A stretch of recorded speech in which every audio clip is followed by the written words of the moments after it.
Hey guys, I am Ibigandscary. I'm bringing you another StarCraft 2 replay, this time featuring Barcode in the top left corner, playing our blue Protoss, and in the bottom right we have DarthCaesar, or Caesar, depending on if you've played the Fallout series or not.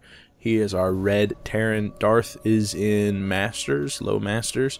Barcode I don't know anything about. We're on Ohana. Barcode, it's red versus blue. It's on the ladder. They're totally both in Masters.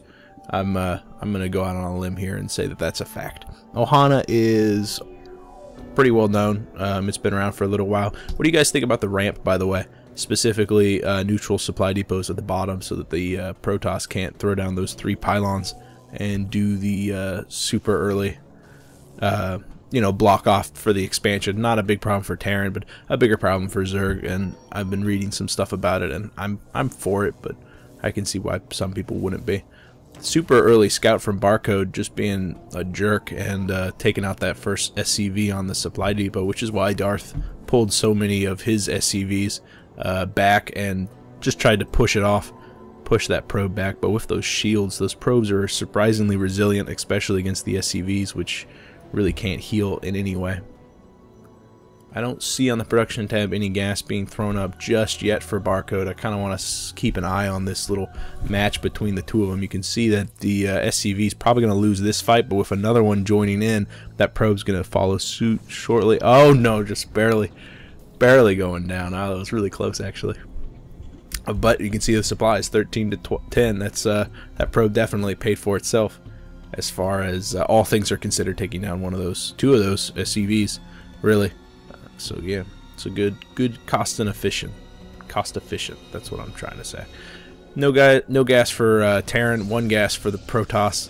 Barcode just getting up the nice standard build, 1 gateway, probably going to be followed suited by a cybernetics core somewhere close by, maybe even off of that pylon. But there's no low pylon placement, no forge fast expand, no shenanigans from that probe, which is probably what Caesar was afraid of when he saw that first probe coming in. You know, you always hear the stories about a pylon being thrown like here and then a gateway, if there's enough room. I don't know. But still the 1 barracks, no expansion because there's no gas, no add-on because there's no gas just now getting started. As with the orbital command, that cybernetics core was thrown down just to the north side, the one place I didn't guess it was going to go throw down. Oh wow, 2 gas for Caesar.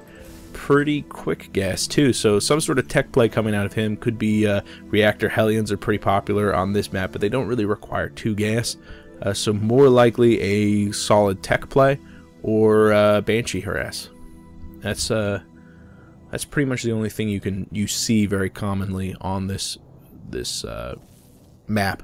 Sometimes you'll see some like heavy upgrade play, like a 1-1 and then all the marine upgrades, or sometimes it's just a rush to air so you can get the medevacs out and start doing harassment. But that's usually only effective whenever Protoss has a plethora of expansions. We can see that Barcode has thrown down that first expansion right now. It's not going to go scouted by Caesar, but he's scouting all over the place just to make sure that there is no expansion up just yet. Doesn't want to be behind too far on the economy side of things. We don't see a command center coming out of Caesar anywhere. Usually they have it built on the top ground. We do see a factory and a reactor being thrown up on the barracks, but the barrack and factory are so far away. I don't think that reactor is due for the factory.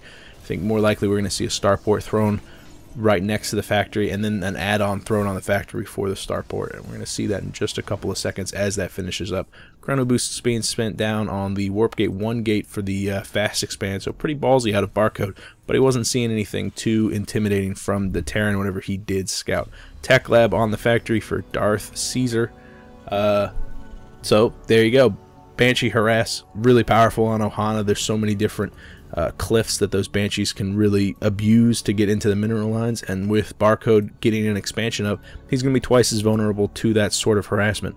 We do see a single Zealot and a Stalker are out for Barcode, so the ground play is going to be pretty much tied up on Barcode's favor, but he's going to be in a little bit of trouble if he doesn't get a robotics facility up soon, provided that DarthCaesar is going to go for a cloak play, and it's important to keep an eye on that tech lab to see exactly. There goes the cloak. Sometimes you'll see guys get out a single Banshee, but no cloak, just to kind of trick the person into committing to the anti-air, but with this sort of play, it's going to take Barcode kind of by surprise.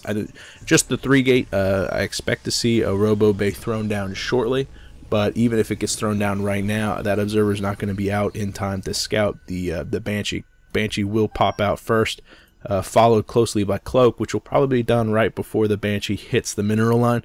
So this is going to be a really powerful timing out of DarthCaesar. However, he is behind on the expansion. The economy tab will show you the full story. I mean, with those mules, you expect them to be kind of neck and neck, but that's something that Terran relies upon, and so normally you'd see Terran ahead. With them just neck and neck, it's actually kind of a deficit for Terran. The command center is being built down on the low ground though, so hopefully they'll catch up as far as economy is concerned. Shortly, that Banshee will be clearing. It looks like he's heading up to the 3rd, which is unfortunate because there's no probes there for him to kill, so he'll get exposed kind of quickly. At the same time, we can see a small push from the Marines on the low ground just to make it so Barcode is kind of tied up there. Banshee revealing itself. No Cloak done just yet. One more second. It is done, so that Banshee will be providing some excellent DPS for a good push with these Marines. There goes the Cloak by focusing down the sentries. And then the Stalkers. It looks like all the Marines are going to go down, but with that goes all of the anti-air. 2 forges finish up at the same time, blocking in a probe, which is unfortunate. But with those forges down, we can see the photon cannons are getting thrown down in the mineral line to provide some static defenses as well as some detection. You've got a couple of seconds before that photon cannon finishes, and I think Darth is going to stick around for as long as he can with that Banshee, which has 6 kills. Focusing down the Stalkers, which is unfortunate because he really needs to be doing more damage to the probes to make it so this Banshee is cost effective. Finally positioning it over the Vespene Geysers away from the Stalkers, which is a good play. Photon Cannon's done, as is the detection, as is all the energy for the Banshee, so he couldn't cloak even if he tried. Second Banshee joining. He should have a 3rd out by now. The 3rd's just now finishing, right? Yeah, so one Banshee does go down. The other one that just arrived leaves with pretty much full energy, but 2 photon cannons at the 3rd is going to deny any harassment out of that. Second Banshee now out on the field. The 3rd total is going to have to retreat and kind of stay back at home. As far as everything is concerned, Harvester counts pretty much neck and neck. Money-wise, it's a little bit in the favor for Terran, but that's to be expected. With all those mules, we can see that it's kind of transitioning to a tech play. Marines and siege tanks, as well as just a couple of Banshees spattered in for an absolute all-in.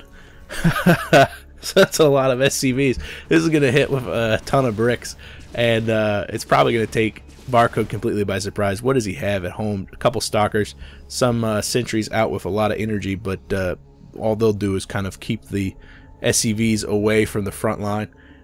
Man, this is gonna be tough. He's engaging at the perfect angle too, because he's only gonna hit 1 or 2 of the photon cannons.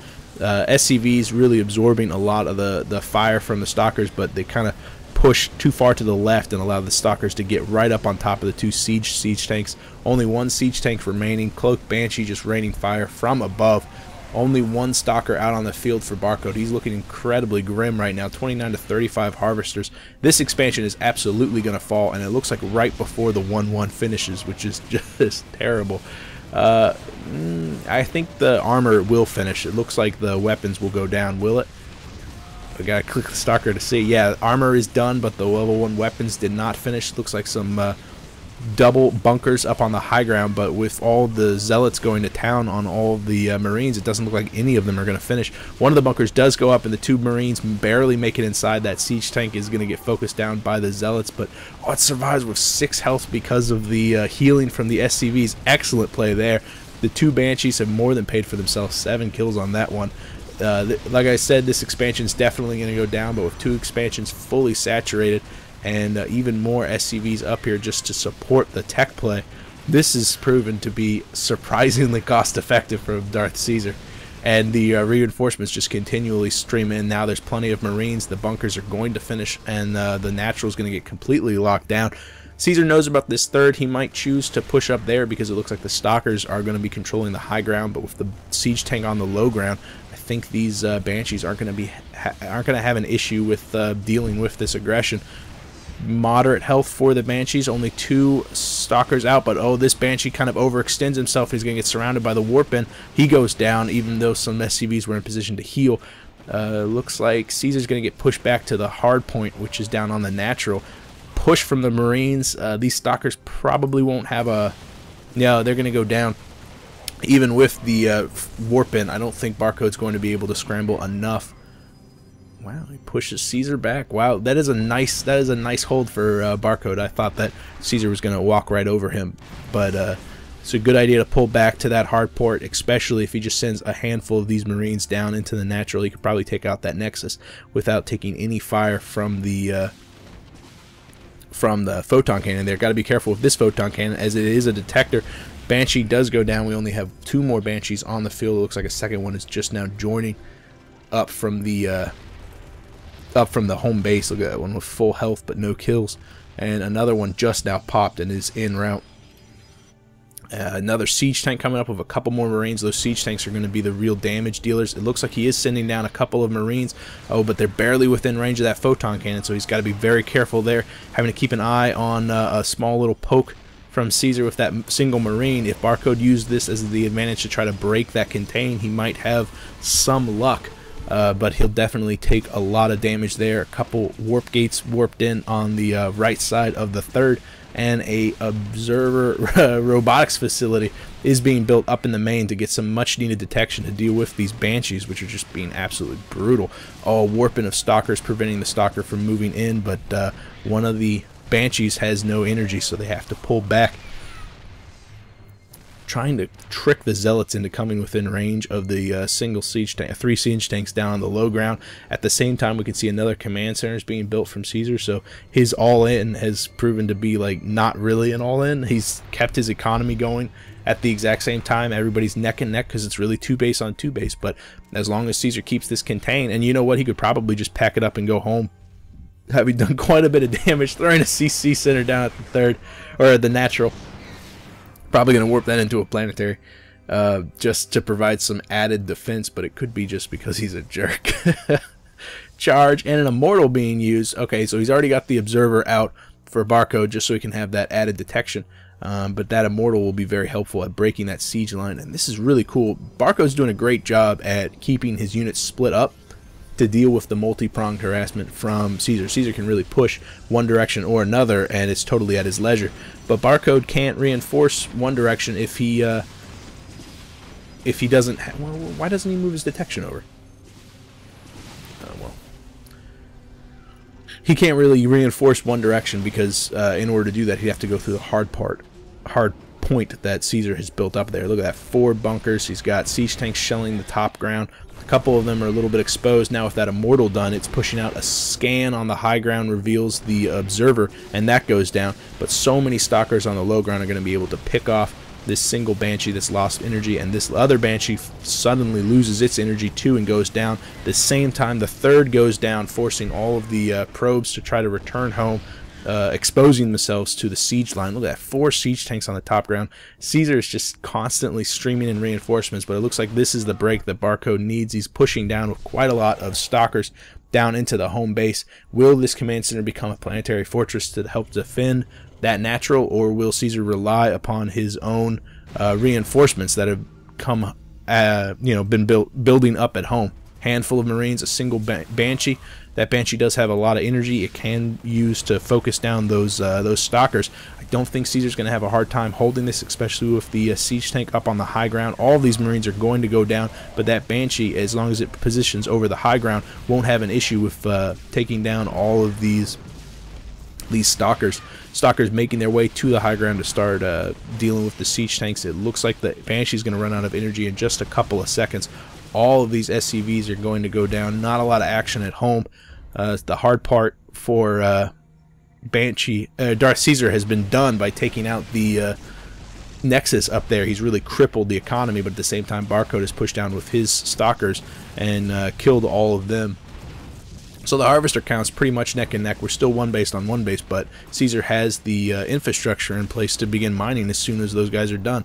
Planetary had finished up. It had pushed the Stalkers back into the corner, and the single Banshee ended up... How many kills did that Banshee have? 6 kills? That's not bad. Most of those are Stalkers.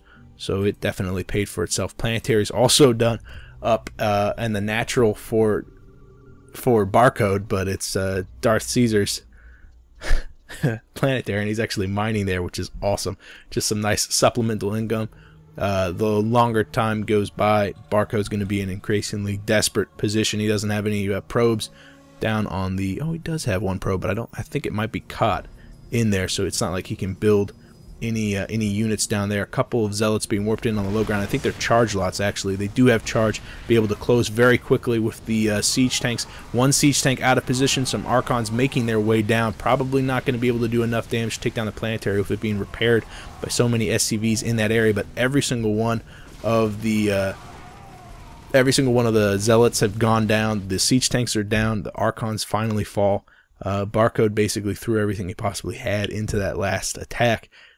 Darth, what an awesome idea, just to transform the natural into like a siege line basically for yourself. It's a true siege line, because you've got the bunkers in place, you've got the planetary there, and then you had your sieges on the bottom line, and then using your banshees to take out the next side was a great play.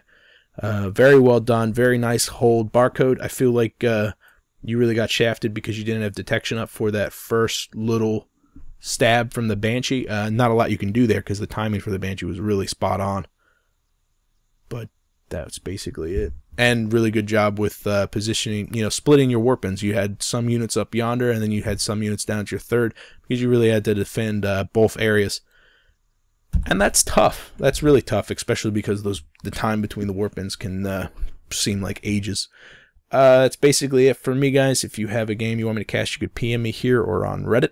One way or another, I will see you guys later. I am Ibigandscary. Bye.